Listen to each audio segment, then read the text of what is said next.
নমস্কার শ্রোতা বন্ধুরা, স্বাগত জানাই আপনাদের গল্পের আসরে। আজ আমরা আপনাদের জন্য নিয়ে হাজির হয়েছি দারোগা মোহন ব্যানার্জি সিরিজের অসাধারণ একটি রোমহর্ষক থ্রিলার সাসপেন্স গল্প। গল্পটি আগে মন দিয়ে শুনুন। যদি ভালো লাগে তবে একটা লাইক করে দেবেন, আর যদি বেশি ভালো লাগে তবে ভালোবেসে সাবস্ক্রাইবটাও করে যাবেন। না, কোনো জোরাজুরি নেই, ভালো লাগলে তবেই করবেন। তাহলে আর বেশি কথা না বলে এবার শুরু করা যাক আমাদের আজকের নিবেদন, লেখক রূপম রায়ের কলমে পতিতা খুনের রহস্য। হ্যালো, দারোগা মোহন ব্যানার্জি স্পিকিং। কে হাবিলদার বলছো? এই এত রাতে আবার আমায় বিরক্ত করার কি কোনো মানে হয়? স্টেশনে তো আরো অফিসাররা আছেন নাকি? খুবই গুরুত্বপূর্ণ ব্যাপার মোহনবাবু। আব্দুল শেখ গ্রেফতার হয়েছে, আর আমরা সন্দেহ করছি শহরে যে গ্যাংটা ডাকাতি করে বেড়াচ্ছিল ওদেরই একজন হলো এই লোকটা। শহরে এত বড় বড় ডাকাতি করা গ্যাংটার তো কোনো হদিশ পাওয়া যাচ্ছে না। যদি একে দিয়ে কোনো তথ্য জানতে পারা যায় তাই আর কি। বুঝতে পারলাম। যদি লোকটা সেই গ্যাংয়ের লোক হয় তো তবে সেটা খুব ভালো ব্যাপার হবে, কিন্তু লোকটা কি মুখ খুলেছে? মানে কোনো কি প্রমাণ পাওয়া গেছে সে সেই দলের লোক? লোকটাকে জেরা করা হয়েছে, তাতেই ওর কথাবার্তা শুনে এটাই মনে হচ্ছে ওই ডাকাত দলের সাথে সে জড়িত। আপনি একটু আসেন সাহেব, আপনার ভয়ে যদি লোকটা মুখ খোলে আমাদের বড় একটা রহস্যের জট খুলে যাবে। আর পুরো গ্যাং গ্রেফতার মানে তো বুঝতেই পারছেন। ঠিক আছে, তোমরা যখন রাত দুটোতেও আমায় নিস্তার দেবে না, মাঝরাতের ডিউটিতে পাঠাবে, তবে আর কি করি। দিনুকে জিপটা নিয়ে আমার বাড়ির নিচে আসতে বলো, আধা ঘন্টার মধ্যে আমি তৈরি হয়ে নিচ্ছি। তোমাকে বিয়ে করে আমার জীবনে শান্তি উড়ে গেছে। রাত বেরোতেও খান্তি নেই। এই তো রাত 10টায় বাড়ি ফিরলে, এখন আবার বেরাবে? দারোগা মোহন তার ইউনিফর্মের বেল্টটা টাইট করে লাগাতে লাগাতে বলল, পুলিশের গৃহিণী হলে তো এসব সইতেই হবে গিন্নি। কলকাতা শহরে তার পুলিশ নেই তাই না? শুধু তোমায় নিয়েই যত টানাটানি। আমার যে কি ভয় করে এই চোর ডাকাতদের নিয়ে তোমার কারবার। তোমার যদি কোনো ক্ষতি হয়। মা, উমা, আমার প্রাণের প্রিয় উমা, তোমার তো চিন্তা করার দরকার নেই, আমার কিচ্ছু হবে না। এই যে পকেটে পিস্তলটা দেখছো, এটা তো আর সরকার আমায় খালি খালি দেয়নি। দারোগা মোহন ব্যানার্জি কোনো বিপদকে তোয়াক্কা করে না, খালি বাড়িতে এলে সিংহ বিড়াল হয়ে যায়, বুঝলে? দারোগা গিন্নি উমার মুখে একটু হাসি দেখা দিল। সে উঠে গিয়ে মোহনের কপালে একটা চুমু খেয়ে বলল, তোমার ওপর আমার পূর্ণ আস্থা আছে। কাজ শেষ করে তাড়াতাড়ি ফিরে এসো।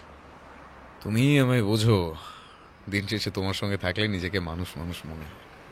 সারাদিন ওই মানুষরূপী পশুগুলো আর চোর ডাকাত খুনিদের সঙ্গে থাকতে থাকতে জীবনটার উপর তৃষ্ণা এসে গেছে। মোহন উমাকে কাছে টেনে আলিঙ্গন করে তার ঠোঁটে একটা চুম্বন দেওয়ার সাথেই বাইরে জিপের হর্নের শব্দ শোনা গেল।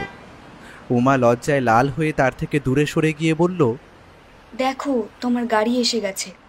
যাও, এবার কোন চোর না খুনি শনাক্ত করে উদ্ধার করো। মোহন হাসতে হাসতে বাড়ি থেকে বেরিয়ে এসে জিপে উঠে বসতেই জিপ ছেড়ে দিল। থানায় পৌঁছবার সাথে সাথেই লকআপের দিকে এগিয়ে গেল দারোগা মোহন ব্যানার্জি। সেখানে হাবিলদার ছিল পাহারায়। তাকে দেখা মাত্রই সেলাম ঠুকে বলে উঠল, স্যার, আসামি ভিতরেই আছে, তবে তেমন কিছু পেট থেকে বার করেনি। আপনার ভয়ে যদি মুখ খোলে। ঠিক আছে, আমি দেখছি। মোহন ভিতরে প্রবেশ করতেই দেখতে পেল চেয়ারের উপর হাত পা বাঁধা একটা রোগাটে ধরনের লোক বসে আছে। দারোগা মোহন ব্যানার্জি ভালো মতো জানে এদের থেকে কিভাবে পেটের কথা বার করা যায়। সে দ্রুত গতিতে তার গলা জড়িয়ে কড়া মেজাজে বলল, এই রাতের বেলা তোর জন্য আমার ঘুম ভেঙেছে হারামজাদা। কি আমি যেই ঘুমাচ্ছিলাম। যা জানিস মুখ খুলে ফেলতো, না হলে তোর শরীরের হাড়গুলো আমার খুলতে বেশি সময় লাগবে না। লাঠি টাটি আমি ধরি না, সোজাসুজি মুখ খোল, না হলে। দারোগা বাবু, আমি কিছু জানি না। আপনারা আমায় খালি খালি তুলে এনেছেন। আমি খালি ওই লোকগুলোকে বাড়ির বাইরে দিয়ে খাবার সাপ্লাই করতাম, আর কোন বাড়িতে কত টাকা বা গয়না আছে সব খবর জোগাড় করে দিতাম। আমি নিজে কোনোদিন ওদের বাড়ির ভিতরে যাইনি স্যার, এমনকি দলের গোতাটার মুখও কোনোদিন দেখিনি। দারোগা মোহন একটু হাসল, তারপর বলল, তার মানে বলছিস দলের একটা বড় দলপতি আছে, তাই তো? আর কতগুলো লোক ছিল যারা ডাকাতি করতো? সত্যি কথা বলবি, কতজনের জন্য খাবার নিয়ে যেতি?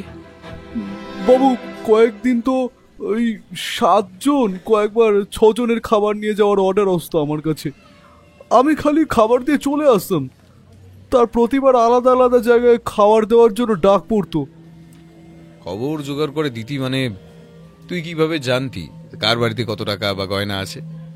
এটা তো ভিতরের লোক ছাড়া জানা সম্ভব নয়। আব্দুল শেখ একটু মাথা নিচু করে ধীর গলায় বলল, আমি খালি পয়সা দিয়ে বাড়িতে কাজ করা চাকর বাকরের কাছ দিয়ে খবর বার করে আনতাম কত কি মাল করি আছে। ওদের থেকে ভালো এইসব খবরের হদিশ আর কে দেবে বলুন তো? শেষে কার বাড়িতে ডাকাতি করার খবর দিয়েছিলি? আমি কিছু জানি না স্যার, আমায় ছেড়ে দিন, আমি চুরি করিনি। দারোগা মোহন এবার নিজের কাছে থাকা একটা সেফটি পিনের হুক খুলে আব্দুলের হাতে বোলাতে বোলাতে বলল, যেটা বলা হচ্ছে খালি সেটার উত্তর দে, না হলে। আমি কিছু জানি না স্যার, ওরা কি করেছে বা কিভাবে চুরি করেছে আমি কিচ্ছু জানি না। কথাটা শেষ হওয়ার আগেই আব্দুলের হাতের বুড়ো আঙ্গুলের মাথায় সেফটি পিনের ছুঁচটা গেঁথে গেল তীব্র গতিতে। সাথে সাথেই পুরো পুলিশ স্টেশন শুনতে পেল একটা তীব্র ভয়ানক চিৎকার। বেশি দেরি করিস না, হাতের প্রতিটা আঙুলে পিনটা না হলে গেঁথে যাবে।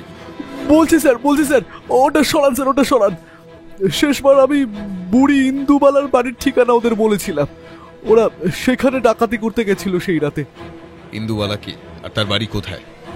বুড়ি ইন্দুবালার বাড়ি উত্তর কলকাতার একটা এদো গলিতে। বুড়ি একাই থাকতো শুনেছি, ওর বেশ পয়সা ছিল, বড় নাকি ছিল এক মস্ত বড় উকিল, বেশ টাকা কড়িও ছিল। আর বাড়ির চাকর আমায় সেই খবর দিয়েছিল। আমি যেদিন শেষবার ওদের খাবার দিতে যাই তখন ওদের বুড়ির বাড়ির খবরটা দিই। শেষবার কোন বাড়িতে খাবার দিতে গিয়েছিলি মনে আছে? বাড়িতে আমায় দেখাতে পারবি তো? হ্যাঁ স্যার পারবো, কিন্তু। কথাটা শেষ করার আগেই দারোগা মোহন নিজের জামার হাতাটা গুটাতে গুটাতে লকআপের বাইরে এসে হাবিলদারের উদ্দেশ্যে বলল, লোকটাকে ফার্স্ট এড দাও, আঙুল দিয়ে গল গল করে রক্ত পড়ছে। আর কাল সকালের আগে আমার উত্তর কলকাতার ইন্দুবালা দেবীর বাড়ির খোঁজ চাই। মহিলার বাড়িতে শেষ চুরি করেছে ডাকাত দল, বুড়ির চারকুলে কেউ ছিল না, অপরদিকে চাকর তো ভেগেছে। তাই আমার মন বলছে চুরি করে লোকগুলো বুড়িকে খুন করেও রাখতে পারে। কাল সকালের মধ্যে বাড়ির হদিশ আর সব চুরি যাওয়া জিনিসের খবর জোগাড় করে আমায় কল করো। আজ আমি এলাম। দারোগা মোহন ব্যানার্জি তার স্বভাবসুলভ ভঙ্গিতে একটা চুরুট ধরিয়ে ধোঁয়া ছাড়তে ছাড়তে এগিয়ে গেল তার জিপের দিকে। পরের দিন একটু বেলার দিকে যখন দারোগাবাবু পুলিশ স্টেশনে পৌঁছলেন তখন হাবিলদার তড়িঘড়ি উঠে বলল, গুড মর্নিং স্যার, ঘুম ঠিকঠাক হয়েছে তো? সেটাই বাকি আছে, মাঝরাতে ফোন করে ডেকে এখন ঘুম কেমন হয়েছে ওসব ছাড়ো। যা যা খবর নিতে বলেছিলাম নিয়েছো? হ্যাঁ স্যার, খবর নিয়েছি, মানে বাড়িটা আমরা খুঁজে বার করেছি। আমার মন বলছে ওই ডাকাতগুলো বাড়িটা ভাড়া নিয়ে সেখানে তাদের ঘাঁটি গেড়েছিল। এখন সেখানে যে আর তারা থাকবে না সেটা বলাই বাহুল্য। তবে ইন্দুবালা দেবীর বাড়ির খোঁজ তল্লাশি করা গেছে এবং আপনার সন্দেহই ঠিক, সেখানে প্রায় পচা গলা একটা লাশ পাওয়া গেছে। তবে লাশ এখনো শনাক্ত করা যায়নি, দেহটার অবস্থা খুব খারাপ। আপনি কি গাড়ি বার করো আর ফরেন্সিক টিমকে স্পটে পৌঁছে তল্লাশি চালাতে বলো। আমি প্রথমে ডাকাতগুলো ডেরার কাছে পৌঁছে যাব, তারপর না হয় ইন্দুবালা দেবীর বাড়ির দিকে। যে আজ্ঞে স্যার, বাড়ি দুটিতেই আমাদের পুলিশের লোক আছে, তারা আপনাকে সব রকম সাহায্য করবে। দারোগা মোহন ঠিক দুপুর 12টা নাগাদ পৌঁছলো বাড়িটার কাছে। ছোট একতলা বাড়ি, বোঝাই যাচ্ছে বাড়ির মালিক বেপাত্তা। কলকাতা শহরে এমন অনেক বাড়ি আছে যাদের মালিক বাইরে থাকে, টাকার বিনিময়ে বাড়ি ভাড়া দেয়, কিন্তু বাড়িতে কি হয় কেউই জানে না। একজন কম বয়সী পুলিশ ছোকরা দারোগাবাবুর কাছে এসে এগিয়ে বলল, দারোগাবাবু, এই বাড়িটাতে তল্লাশি করে তো কিছুই পাওয়া যায়নি, পুরো বাড়িটাই খালি।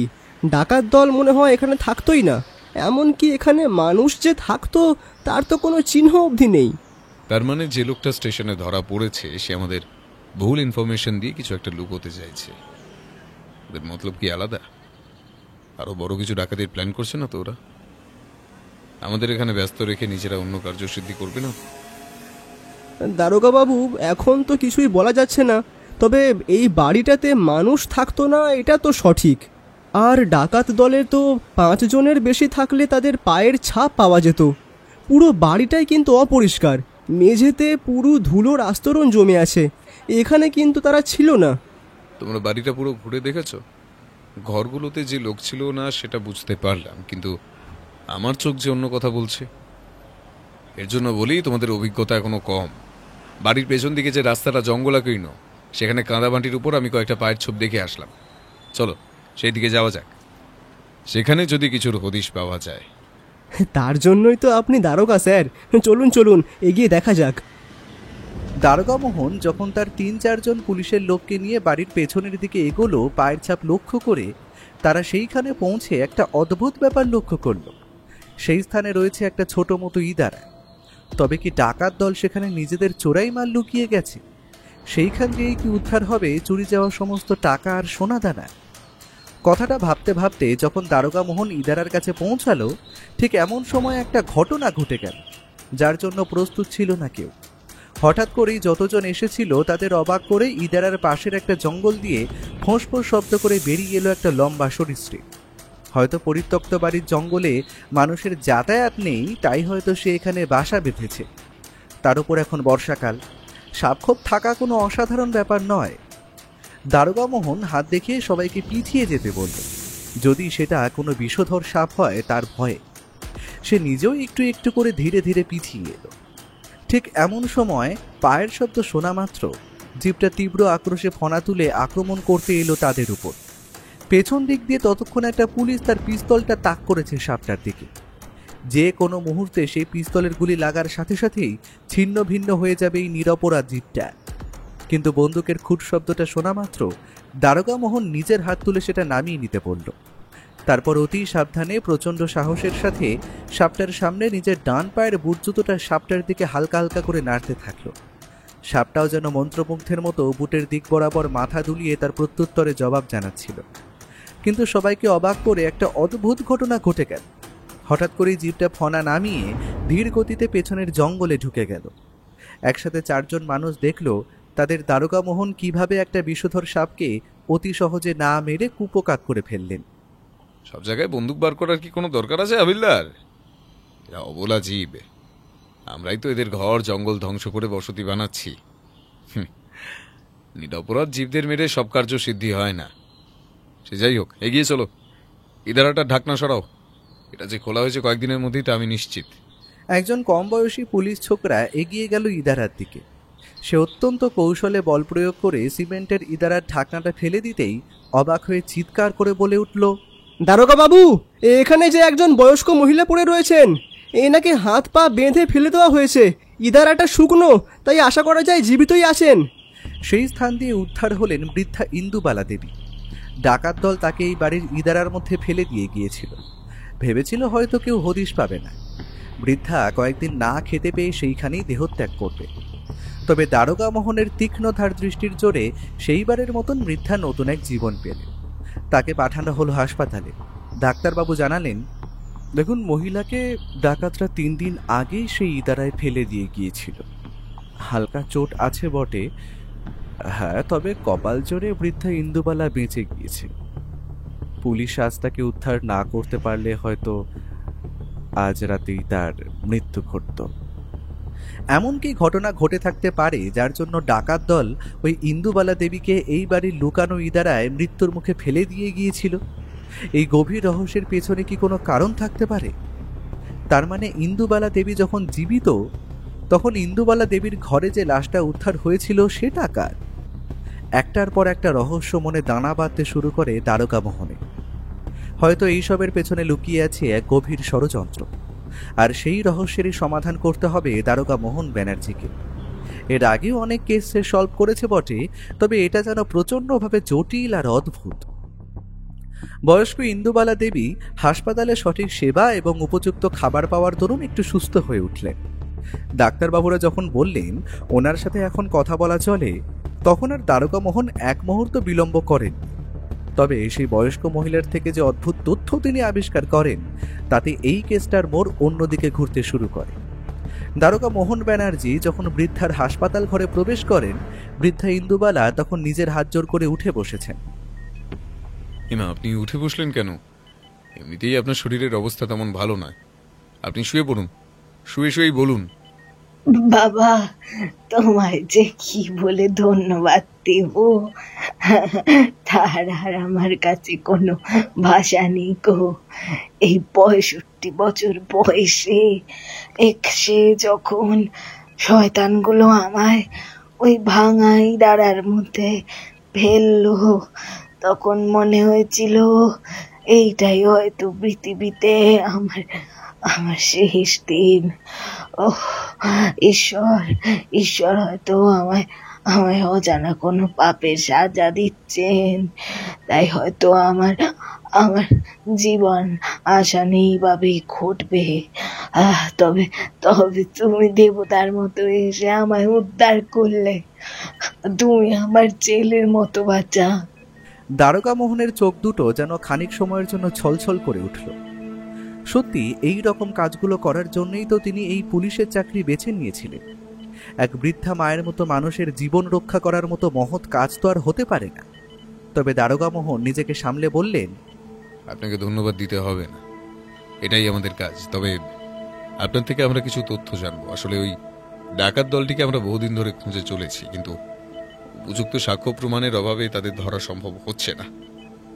আপনার সঙ্গে তারা কি কি করেছে বা কি জন্য তারা আপনাকে ধরে নিয়ে গিয়েছিল সবটা আমাদের খুলে বলুন, তাতে আমাদের কাছে অনেক সুবিধা হবে। তোমাদের কাজে আসতে পারলে তো আমার ভালোই লাগবে গো।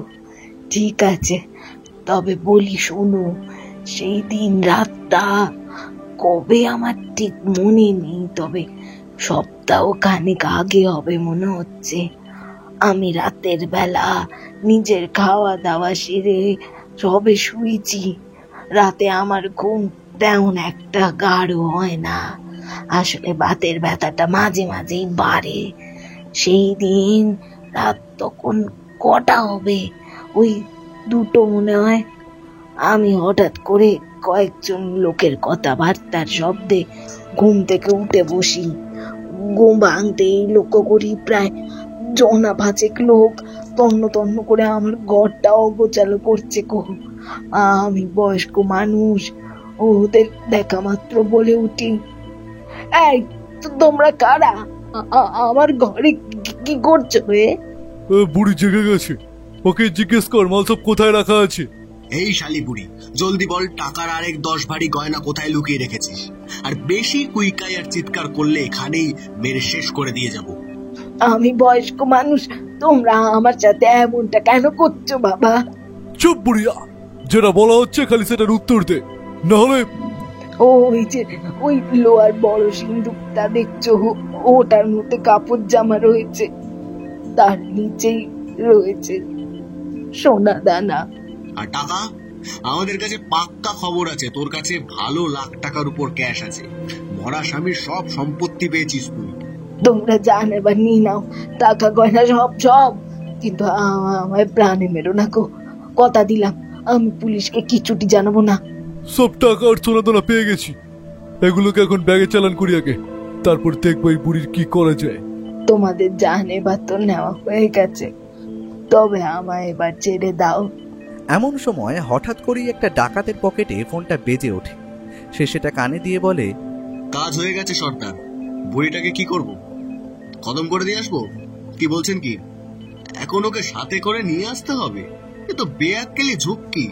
এটাকে এখানেই শেষ করে দিয়ে আসলে ল্যাটা চুকে যেত। ঠিক আছে ঠিক আছে, দেখছি। হ্যাঁ রাখুন। বস ফোন করেছিল নাকি? বুড়ির চোখ বাঁধ, ওকে নিয়ে যাওয়ার হুকুম এসেছে। জানি না সর্দার কি চাইছে, তবে হুকুম এসেছে যখন করতেই হবে। বাবা, সেই দিন ওরা আমার চোখে একটা কাপড় বেঁধে গাড়ি করে যে কোথায় নিয়ে গেল সেটা ঠাউর করতে পারলাম না। তবে তবে গাড়ি থেকে নামার সময় ওরা আমার চোখের বাঁধনটা খুলে দেয়। তখন দেখতে পাই জায়গাটা একটা 2তলা বাড়ি, বেশ ভালো ভদ্রলোকের বাড়ি বলা চলে। কিন্তু ঘরে প্রবেশ করে বুঝলাম এই বাড়িতে কোনো আসবাব নেই, মানে বাড়িতে কেউ থাকে না কো। আমি বয়স্ক মানুষ, মনে মনে তখন প্রচন্ড ভয় পেয়ে যাই। কি করবে ওরা আমায় নিয়ে ভাবি। তবে তবে কেন জানি না তারা আমায় কিছু বললো না কো। ওদের মধ্যে একজন আমার সামনে এসে বলল, আবারে তুই এখানে থাক কয়েকদিন, খাবার দাবার সব পাবি। বললে রান্নার সামগ্রী এনে দেবো, রান্না করে আমাদেরকেও খাওয়াবি, কিন্তু পালাবার চেষ্টা করলেই এক ছবলে ছবি করে দেবো, বুঝলি? তোমরা তো আমার সব লুট করলে, আর কি কিছু বাকি আছে? তোমরা এত জোয়ান জোয়ান জন্ডা লোক, আমি কি এখান থেকে এই বুড়ো বয়সে পালাতে পারবো? তার চেয়ে বরং আমায় ছেড়ে দাও, বলছি তো, কাউকে কিচ্ছু বলবো না আমি। আপনাকে ছেড়ে দেওয়া হবে, চিন্তা নেই মাসিমা। ওরা খারাপ লোকজন। আমাদের একটা কাজ আছে, আপনার বাড়িটাকে আমরা এই একটা কাজেই ব্যবহার। কাজটা শেষ হলেই আপনাকে নিয়ে কি করা হবে সেটা ভেবে দেন। চিন্তা নেই, কাজ হয়ে গেলেই আপনি ছাড়া পেয়ে যাবেন। তোমরা কি পাচ্ছ বলো তো, শুধু শুধু এই বুড়ো মানুষটাকে কষ্ট দিয়ে? এই বাড়িতে জানেন প্রায় 7টা বাড়ির লুট করা টাকা পয়সা সোনাদানা আছে। তোমায় তো টাকার সমুদ্রে সব রক্ষা করার জন্য রাখলাম। তুমি অত না কথা বলে চুপচাপ কয়েকদিন থেকে যাও, আমি কথা দিলাম তোমায় ছেড়ে দেবো। আমার আর কি করার? আমি সেই বাড়িতে ওই ডাকাতগুলোর সাথে থাকা শুরু করলাম। ওরা কিন্তু আমার কোনো ক্ষতি করেনি, সময় মতো খাবার দিয়েছে, জল দিয়েছে, আর আমি জানতাম ওখান দিয়ে পালাবার চেষ্টা একেবারে বৃথা। তাহলে ওরা আপনাকে ধরেই বা রাখলো কেন? কোনো না কোনো তো উদ্দেশ্য আছে। আর আপনার ঘর থেকে আমরা একটা মৃতদেহ উদ্ধার করেছি, সেটাই বা কার? প্রথমে তো ওই পচা গলা মৃতদেহ আমরা আপনার ভেবেছিলাম, তবে আপনাকে উদ্ধার করার পর আমাদের সেই ভুল ভেঙে যায়। বলছি সব বলছি। আমি যেটুকু জানি সবটাই বলছি। আমি সেই বাড়িটায় আছি প্রায় তখন 3 দিন হবে, কিন্তু হঠাৎ করে সেই দিন একটা অদ্ভুত ব্যাপার লক্ষ্য করি। একটা মেয়ে মানুষকে নিয়ে ডাকাতদের মধ্যে একজন উপস্থিত হয় সেই বাড়িতে। মেয়ে মানুষটির বয়স কত হবে, ধরো ওই 25-26-এর কাছাকাছি। তবে সে যে অপরূপ সুন্দরী তা আমি সহজেই লক্ষ্য করি। আর সব থেকে অদ্ভুত ব্যাপার কি জানো, সেই সুন্দরী মেয়েটি সারা শরীর জুড়ে অসংখ্য সোনার গহনা। তবে ডাকাতগুলো ওকে কি কারণে সেখানে নিয়ে এসেছে সেটা তখনও ঠাউর না করতে পারলেও পরে ঠিক বুঝতে পারি, যেটা আমার বলতে এখন ঘেন্না লাগছে। আমি দেখতে পাই মেয়ে মানুষটি নিচের একটা ঘরে প্রবেশ করে তার সমস্ত শরীরের কাপড় জামা খুলে দেয়। ওই মেয়ে মানুষটির শরীরের রূপের ঝলকে পুরো ঘর তখন আলোকিত হয়ে উঠেছে। আর ডাকাতগুলো হিংস্র কুকুরের মতো মেয়ে মানুষটিকে লক্ষ্য করছে গো। তারা হয়তো মেয়েটিকে ভোগ করবে বলে তাদের জিভ থেকে লালা রস টুক টুক করে গড়িয়ে পড়ছে। আমি তখন সিঁড়ির ওপর থেকে লুকিয়ে লুকিয়ে সবটা দেখছি। একজন নয়, পরপর 7-7 লোক একের পর এক মেয়ে মানুষটিকে নিয়ে নোংরা খেলা খেললো। মেয়ে মানুষটির মৃদু চিৎকারে তখন পুরো বত্ত বাড়িটা একদম গম গম করছে। একজনের পর একজন বারবার সেই মানুষটিকে ভোগ করলো। তবে ওরা যাকে টাকার জোরদার বলতো সেই লোকটি কিন্তু এলো না। সব খেলা শেষ হয়ে যাবার পর মেয়ে মানুষটি যখন নিজের কাপড় জামা পরছিল তখন সেই সর্দার এসে মেয়েটির সামনে দাঁড়ালো। তারপর বলল, কিরে রোশনি, কেমন মজা পেলি আজ? এই মজাই তো তোর শেষ মজা। যে আমার কাছে খবর এসেছে তুই নাকি পুলিশকে আমাদের আগের ডেরার কথা সব জানিয়ে দিয়েছিস। তুই জানিস হারামজাদি, ওই বাড়িতে 2 কোটি টাকা ড্রাগস ছিল, যেটা বাজারে ছাড়লে কত কত টাকার মুনাফা হতো। তুই শালা বাজা মেয়ে ছেলে, কাজ করবি, টাকা নিয়ে চলে যাবি। তোর এত বড় সাহস হয়েছে যে... মেয়েটি তখন কুঁকড়ে পড়ে লোকটির পায়ে প্রাণ ভিক্ষা চাইছিল। তবে তার মধ্যেই ঘটে গেল ঘটনাটি। ওদের মধ্যে একজন ডাকাত এসে মেয়েটির হাতে লাগিয়ে দিল একটা ইঞ্জেকশন। মেয়েটি একটু জোর জবরদস্তি করছিল বটে, কিন্তু তাতে কোনো লাভ হয়নি। মেয়েটি সেই দিনের মতো ডলে পড়েছিল মৃত্যুর কোলে। আমি সেই দিন যে কতগুলো অপরাধ চোখের সামনে করতে দেখেছিলাম তার শেষ নেই। তবে মাঝরাতে লোকগুলোর উত্তেজিত কণ্ঠ শুনে লুকিয়ে শুনতে পাই, এই হারামজাদির বডি ঠিকানায় লাগাতে হবে, আর কয়েক ঘন্টা থাকলেই গন্ধ ছাড়তে শুরু করবে। কি করব এটাকে সর্দার? এটাও তোদের আজকাল বলে দিতে হবে প্ল্যানটা কি করা হয়েছিল। রাতের অন্ধকারে কেউ জানতেও পারবে না। বুড়ির বাড়িতে সিন্ধুকে বডিটা ঢুকিয়ে রেখে আয়, আর কাজটা করবি সাবধানে, কেউ যেন জানতে না পারে। সবাই ভাববে বুড়িটাকে আমরা ওখানেই মেরে শেষ করে গিয়েছি। 5-7 দিন পর বডি পচে গলে ঢোল হয়ে গেলে তখন আর কেউ তাকে শনাক্ত করতে পারবে না। আর আজ রাতেই বুড়িটার পা হাত পা বেঁধে ঠিকানায় লাগিয়ে দিস, ওকে আর বেঁচে থাকতে দেওয়া যায় না। তারপর ওরা সেই রাতে আমায় ও হাত পা বাঁধা অবস্থায় ফেলে দিয়ে চলে যায় ওই বাড়িতেই। অসংখ্য ধন্যবাদ আপনাকে, এতগুলো তথ্য আমরা আপনার দিয়ে পেলাম। কি নাম বলেছিলেন যেন সেই মহিলার? আপনি রোশনি, তাই তো? ঠিক আছে, আপনি এখন বিশ্রাম নিন, পরে যদি আপনার কোনো সাহায্য লাগে আমরা তখন আসব। বলে দারোগা মোহন ব্যানার্জি উঠে দাঁড়ালেন। এখন এই কেসটা সম্পূর্ণ অন্যদিকে ঘুরে গেছে। প্রতিটা তথ্য যেন আলাদা আলাদা রহস্য হয়ে ধরা দিচ্ছে তার কাছে। কে এই মহিলা রোশনি? কোনো পতিতা মেয়ে মানুষ নাকি? তবে পুলিশ কিন্তু এর মধ্যে কোনো ড্রাগ রেড করে পায়নি বা ওই রকম কোনো ইনফরমেশনও পায়নি। তবে কি জন্য খুন হতে হলো মেয়েটিকে? সব রহস্য যেন ধীরে ধীরে পাহাড় প্রমাণ এক বরফের চাইয়ের আকৃতি নিচ্ছে, যার ভিতর লুকিয়ে আছে সমগ্র রহস্যের জট। কিন্তু দারোগা মোহন কি পারবে সেই সমস্ত রহস্যের জট খুলতে? স্যার, আমার তো মাথায় কিছুই ঢুকছে না। এই কেসটায় হয়েছেটা কি? ডাকাত দল কি বড় কিছু ছিনতাই বা চুরির ফাঁদ পাচ্ছে এবার? আর তারা ওই রোশনি নামের পতিতা মেয়েটিকে মারলই বা কেন?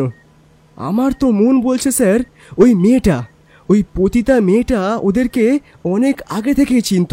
কারণ যখন সে জানতো যে অতগুলো লোক তাকে ভোগ করবে, তারপরেও সে ওখানে গেল কেন? দারোগা মোহন নিজের মাথায় হাত রেখে চোখ বন্ধ করে কিছু যেন একটা ভাবছিলেন। তারপর জানালেন, তুমি ঠিক বলছো, তবে আমার মন বলছে ওই মেয়েটির মৃত্যু আমাদের সামনে নতুন একটা দরজা খুলে দিয়েছে। তবে ওরা বোধ করি আশা করেনি যে বৃদ্ধা ইন্দুবালা দেবী বেঁচে যাবেন। তবে তো ইন্দুবালা দেবী জীবিত আছে এটা জানতে পারলে ওরা ওকে মেরে ফেলতে চাইবে। তার মানে স্যার, ওনার তো এখন সমূহ বিপদ। দারোগা মোহন ব্যানার্জি এতটা কাঁচা কাজ করে না। হাসপাতালে কড়া নিরাপত্তার ব্যবস্থা করা আছে, সেটা পেরিয়ে ওনাকে কিছু করা কারো পক্ষেই সম্ভব নয়। তবে আমাদের এখন কাজ হচ্ছে ওই পতিতা মেয়ে মানুষটির মৃত্যুর তদন্ত করা, আর যে করেই হোক ডাকাত দলের উদ্দেশ্য জেনে তাদের গ্রেফতার করা। আমার মন বলছে এই সব ঘটনার সবটাই একটার সঙ্গে অন্যটা ওতপ্রোতভাবে জড়িত। চলো ওঠো, সোনাগাছির দিকটা একটু গিয়ে দেখা যাক।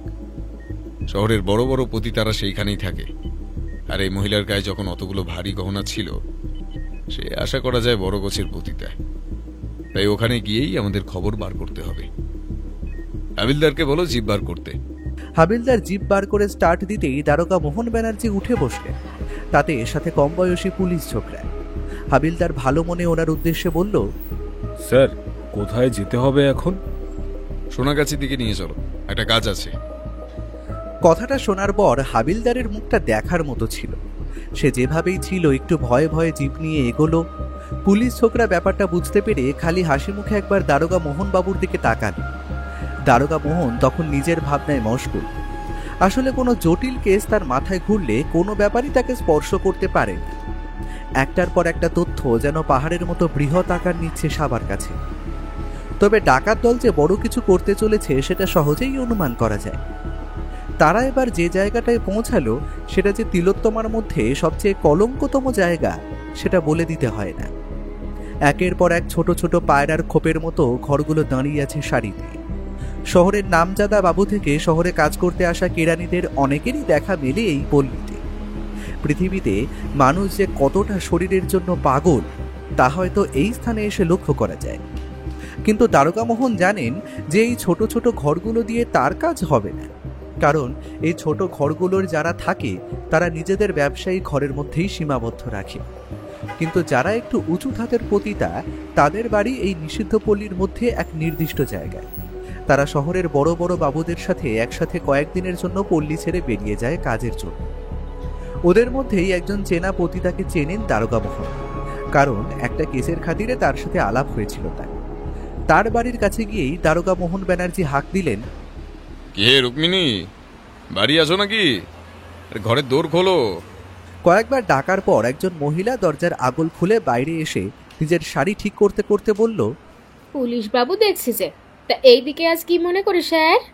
কথাটা শেষ করার আগেই একটা লোক মহিলার ঘর থেকে তীব্র গতিতে তার ধুতির কোঁচা গুটাতে গুটাতে পালিয়ে গেল। পুলিশ দেখে লোকটা হয়তো ভয় পেয়ে পালাচ্ছে। সে যাই হোক, দারোগা মোহন ব্যানার্জি বললেন, ভেতরে যেতে পারি? এখানে দাঁড়িয়ে কথা বলা যাবে না। একটা কেসের জন্য তোমার সাহায্য লাগবে আমার। মেয়েটা আশা করি তোমাদেরই পল্লীর, তবে এখনো শিওর হতে পারছি না। কি হয়েছে বলুন তো বাবু, আমি যদি জানি আপনাদেরকে নিশ্চিত বলবো। এমন কিছু না, কয়েকদিন আগে আমরা একটা লাশ আবিষ্কার করেছি, আর যতদূর জানা যাচ্ছে সে একজন উচ্চমানের ছিল আর কি। তবে কারা যে তাকে খুন করেছে তার তদন্তের জন্যই এত হন্যি হয়ে খোঁজ করা। তোমার কাছে আমার প্রশ্ন হলো, তোমাদের এখানে উচ্চমানের যারা আছে তাদের মধ্যে কি কেউ আছে যে শহরের বাবুদের সঙ্গে অনেক দিন ধরে তাদের সঙ্গে থাকে? তা আছে বই কি ৩-৪ জন। বাবুদের সাথে বাবুদের বাগান বাড়িতে সপ্তাহের পর সপ্তাহ তো কাটিয়ে আসে। আমরা এমন একজনকে খুঁজছি যার শরীরে অনেক গয়না ছিল। আর সব থেকে বড় কথা হলো, তোমাদের এখানে এর মধ্যে বাবুদের সঙ্গে গেছে এমন কেউ আছে যে অনেকদিন ফেরেনি? হ্যাঁ, সে থাকবে না কেন।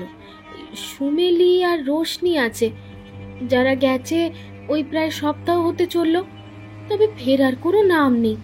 এর আগেও এরা অনেকদিন বাবুদের খুশি করতে ওই 1 সপ্তাহের বেশি পল্লীর বাইরে ছিল।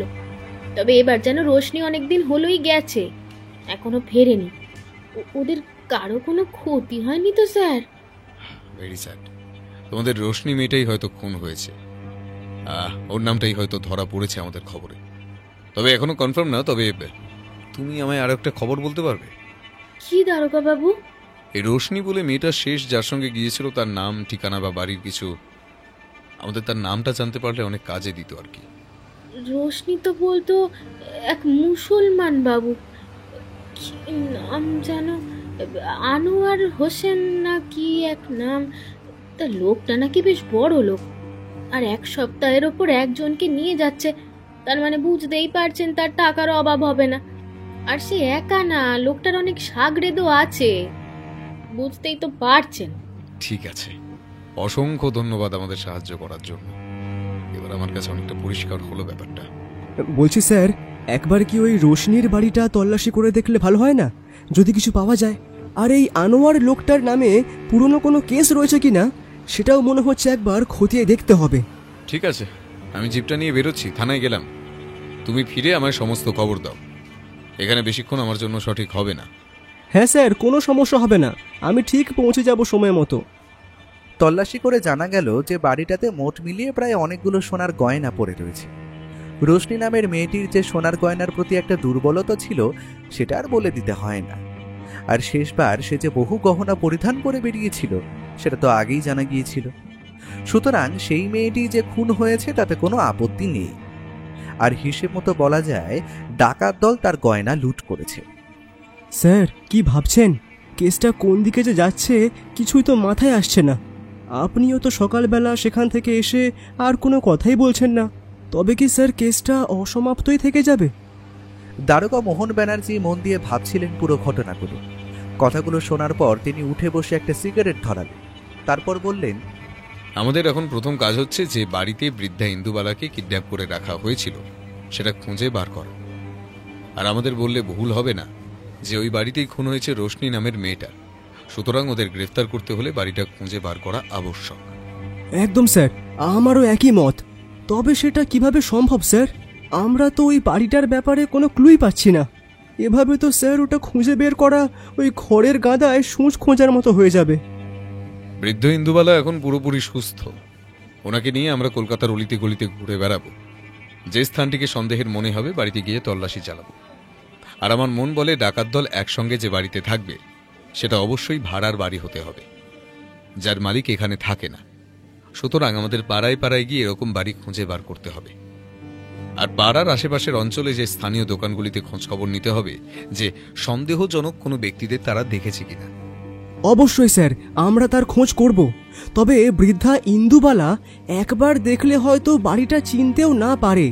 তবে সেই বাড়ির ভিতরে সে এতদিন ছিল, সুতরাং আমাদের খুঁজতে খুব বেশি একটা বেগ পেতে হবে বলে মনে হচ্ছে না স্যার। কাজটা আগে শেষ করো। যতটা সহজ মনে হচ্ছে ব্যাপারটা অতটা সহজ কিন্তু নয়। 2 দিন ধরে পুলিশ অনেক খানা তল্লাশি করে জানতে পারে যে উত্তর কলকাতার একটা বাড়িতে কিছু সন্দেহজনক ব্যক্তিরা ঘোরাফেরা করছিল।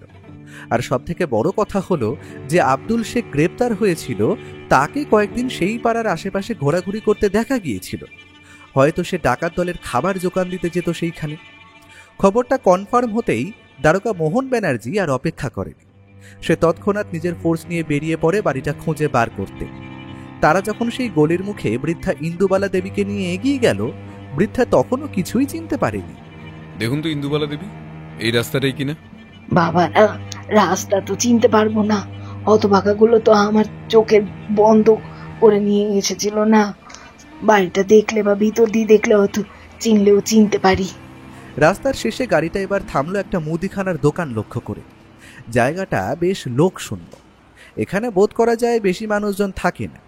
এতজন পুলিশ আর পুলিশ জিপ দেখে দোকানদার ভদ্রলোক হয়তো একটু ভয় পেয়েছে। তিনি আতঙ্ক ভরা দৃষ্টিতে তাকিয়ে থাকলেন পুলিশগুলোর দিকে। আচ্ছা বলছি, তোমাদের এই পাড়ায় কয়েকদিন ধরে বাড়ি ভাড়া নিয়ে আছে এমন অনেকগুলো লোক একসঙ্গে, তার কোনো খবর তুমি জানো কিছু? আমাদের কাছে কিন্তু পুরো ফুল ইনফরমেশন রয়েছে যে এখানে কয়েকজন লোক থাকছে যারা অন্যান্য খারাপ কাজের সঙ্গেও যুক্ত। তাই ভালোই ভালোই বলছি, কিচ্ছু লোকাবার চেষ্টা করবে না। যা জানো একদম স্ট্রেট কাট বলে ফেলো, না হলে ফাটকের হাওয়া তোমাকেও খাওয়াবো কিন্তু। না না বাবু, আমি তো এমন কিছু জানি না, আমি এইসবের সঙ্গে নেই বাবু। আমি খালি বাড়িটা ভাড়া পাইয়ে দেওয়ার জন্য ওই লোকগুলোর থেকে মোটা টাকা নিয়েছিলাম। আর যেই সাহেবের এই বাড়ি, তিনি তো কলকাতায় থাকেনই না। আমার ওপর দায়িত্ব ছিল যদি কেউ বাড়ি ভাড়া চায় তবে ভাড়া দিয়ে দিতে। তবে লোকগুলো কি করে সেটা বাবু আমি সত্যিই জানতাম না, আপনি বিশ্বাস করেন। দারোগা মোহন কড়া মেজাজে বললেন, আর কি হচ্ছে? বাড়ির মালিক নিয়ে আর তুমি তার হয়ে ওকালতি করছো? লোকের পরিচয় আর সব কথা না জেনেই বাড়ি ভাড়া দিচ্ছ? তোমার মনিবার তোমায় দুজনকেই জেলের ভাত খাওয়াবো আমি। আমার নাম দারোগা মোহন ব্যানার্জি, মনে রেখো। লোকটা এবার কাঁদো কাঁদো গলায় বলে উঠল, আমাকে আমাকে ক্ষমা করে দেন বাবু, বাবু আমাকে ক্ষমা করে দেন। আসলে এমনিতেই এই বাড়িতে ভাড়া তেমন আসতো না।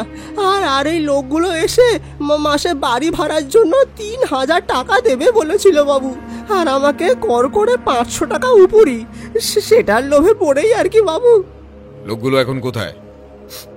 বাবু সেটা তো বলতে পারবো নি। ওরা কি করে, কোথায় যায়, কবে যায়, তার কোনো হদিশ আমি কিছুই জানি না বাবু। খালি মাঝে মাঝে হঠাৎ করে উদয় হয় এসে আর আমার কাছ থেকে বাড়ির চাবি নিয়ে যায়। কিন্তু মাসের শেষে ভাড়াটা ঠিক সময় দিয়ে যেত বাবু। আর টুকিটাকি জিনিস আমার দোকান থেকেই কিনতো। শেষ চাবি কবে দিয়ে গিয়েছিল তারা? এই তো বাবু 2 দিন আগে 3টে লোক এসে দিয়ে গেল। আপনারা চাইলে আমি বাড়িটা নিয়ে গিয়ে দেখাতে পারি আপনাদের। চলেন চলেন আপনারা। চলো তাড়াতাড়ি, বেশি সময় নষ্ট করা যাবে না। যদি বুঝতে পারি কোনোভাবে তুমি ওই লোকগুলোর সঙ্গে জড়িত আছো, কথা দিলাম আমার থেকে কিন্তু খারাপ কেউ হবে না, এটা মনে থাকে যেন। দোকানিকে নিয়ে সবাই যখন বাড়িটার বাইরে গিয়ে দাঁড়ালো, বৃদ্ধা সেটা দেখেই উত্তেজিত কণ্ঠে বলে উঠল, এইটাই সেই বাড়ি। ওই তো বাড়ির ব্যালকনিতে লাল রঙের টপ ঝুলছে, কোনো সন্দেহ নেই। বাড়ির চাবিটা খোলো তাড়াতাড়ি। আর তোমরা কয়েকজন বাড়ির পেছন দিকটা একটু দেখে আসো, ওখানে যদি কিছু পাওয়া যায়। সত্যি যখন বাড়িটাতে তল্লাশি করা হলো, জানা গেল এখানেই সেই ডাকাতগুলো ডেরা গেড়েছিল। আর সব থেকে বড় কথা হলো, যে ঘরে খুনটা হয়েছিল সব স্থান ইন্দুবালা দেবী সহজেই চিহ্নিত করে দিল। ঘর থেকে উদ্ধার হলো প্রায় 2 লক্ষাধিক টাকা, যা হয়তো ডাকাত দল লুট করে এনেছিল। পাওয়া যায় প্রচুর পরিমাণে সোনার গয়না। তার মধ্যে যে কিছু মৃতা পতিতা মেয়েটির, সেটা আর বলে দিতে হয় না। এছাড়াও বাড়িতে পাওয়া গেছে ইনজেকশন, যা দিয়ে খুন করা হয়েছিল রোশনিকে। আর খুনের ঘটনার প্রত্যক্ষদর্শী হলেন বৃদ্ধা ইন্দুবালা। তাই ডাকাত দল ধরা পড়লে তাদের সাজা দিতে কোনো অসুবিধেই হবে না। অন্তত খুনের কেস আর ডাকাতির কেস দিয়ে যাওয়া যাবে। কিন্তু সবথেকে অদ্ভুত একটা ব্যাপার উদ্ধার হলো এতগুলো রহস্যের মাঝে, যা হয়তো পুরো ঘটনাটাকে অন্যদিকে ঘুরিয়ে দেয়। তা কিছুটা এমন, বাড়িটাতে খানা তল্লাশি চলছে জোর কদমে, তবে হঠাৎ করেই একজন হাবিলদার ছুটে আসে হন্তদন্ত হয়ে। স্যার স্যার শিগগির চলুন, দারুণ এক তথ্য আবিষ্কার করা হয়েছে। আপনার ধারণাই ঠিক, এখানে আরো বড় কিছুর পরিকল্পনা করা হচ্ছিল। আর এদের মাথা যে সাধারণ কেউ নয় তা স্পষ্ট। দারোগা মোহন ব্যানার্জি হাবিলদারের পেছন পেছন গিয়ে দেখলেন কয়েকজন পুলিশ একসাথে সারি দিয়ে দাঁড়িয়ে দেখছে একটা ট্যাঙ্কির লোহার ঢাকনা। তবে তবে সেটা খুলতেই বেরিয়ে পড়ল একটা বৃহৎ বড় আকারের সুড়ঙ্গ। আর সেটা যে কোথায় গেছে তার হদিশ কেউ জানে না। পুলিশ তদন্ত করে বুঝতে পারলো যে এই পাড়াটা একদম নিঝুম হলে কি হবে, এর অপর প্রান্তেই আছে বড় রাস্তা, আর সেই রাস্তার ওপরেই অবস্থান করছে একটা ব্যাংক। আর এই সুড়ঙ্গ ধীরে ধীরে কেটে এগিয়ে চলেছে সেই ব্যাংকের ভল্টের দিকে। সুতরাং অনুমান করাই যায় যে ডাকাত দল বড় ধরনের একটা ব্যাংক ডাকাতি করার জন্যই এখানে আশ্রয় নিয়েছিল। তবে ওরা কোনোভাবে বুঝতে পেরে যায় যে খুনটা তারা করেছে, তার জন্য পুলিশ হয়তো তাদের গ্রেফতার করতে পারে, তাই প্রাণ ভয়ে চুরি করা জিনিসপত্র রেখেই চম্পট দেয় তারা। তাহলে স্যার আপনার কথাই ঠিক হলো, শেষ অবধি উদ্ধার হলো সমস্ত চুরি যাওয়া গয়না আর সমস্ত চুরি যাওয়া টাকা পয়সা, আর আমরা রুখলাম একটা ব্যাংক ডাকাতির ঘটনাও। এটা তো আপনার নৈতিক জয় বলাই চলে স্যার। এর জন্য সরকার থেকে আপনাকে পুরস্কার তো অবশ্যই দেওয়া হবে স্যার। আপনি আমার কথা মিলিয়ে রাখবেন। এখানে কিছু অনেক রহস্যই সমাধান হয়েছে ঠিকই, তবে খুনিদের ধরতে পারলে আমার প্রাণের চালা ছুটত, আর শহর দিয়ে ডাকাতির ঘটনার অবসান করেছে। তো আসলে এখানে একটা ব্যাপার তোমাদের জানা উচিত, এই রোশনি নামের মেয়েটিকে খুন করার একটা বড় কারণ হলো ড্রাগ। আসলে এই বাড়িতে আলমারির ভেতর আমি সাদা সাদা গুঁড়ো কোকেনের স্যাম্পল পেয়েছি, তাহলে সহজেই অনুমান করা যায় এই বাড়ি দিয়ে শহরে বহু জায়গায় ড্রাগ সাপ্লাই হতো, আর এই ড্রাগের ব্যাপারটাই জেনে ফেলে সেই মেয়েটি। সুতরাং তাকে শেষ তো হতেই হতো, তবে ডাকাত দল যে তাকে এতটা নির্মমভাবে মারবে সেটা ভাবনারও অতীত। এসব সোনার গয়না আর অল্প কিছু টাকা তো সামান্য জিনিস। আমার মন বলছে এই বাড়িতে ছিল প্রায় কয়েক কোটি টাকার ড্রাগস, যেগুলো ডাকাত দল নিয়ে পালিয়েছে। তবে একটা ব্যাপার আমরা সঠিকভাবে রুখতে পেরেছি, তা হলো একটা বড় ব্যাংক ডাকাতি। তবে স্যার এখন কাজ কাজ যে একটাই, সন্ত্রাস আর সন্ত্রাসের পূজারীদের এই শহর থেকে চিরতরে বিদায় দেওয়া। খুনের ঘটনা যখন ঘটলো আর ড্রাগ শহরে যখন ছড়িয়েছে, সুতরাং ডাকাত বাবাজিরা ঠিক সেই জিনিস বেচতে ঠিক আসবে, তখন তাদের ধরা যাবে। চিন্তা নেই, দারোগা মোহন ব্যানার্জি যতক্ষণ আছে সমস্ত অপরাধের শেষ সে দেখেই ছাড়বে।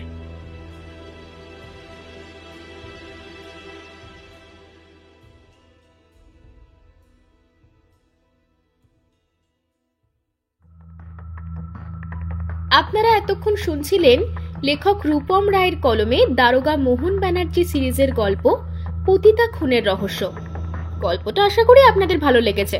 তাহলে আপনারা সবাই ভালোবাসা নেবেন আর খুব ভালো থাকবেন। আজকের মতো গল্পের আসর সাইনিং অফ।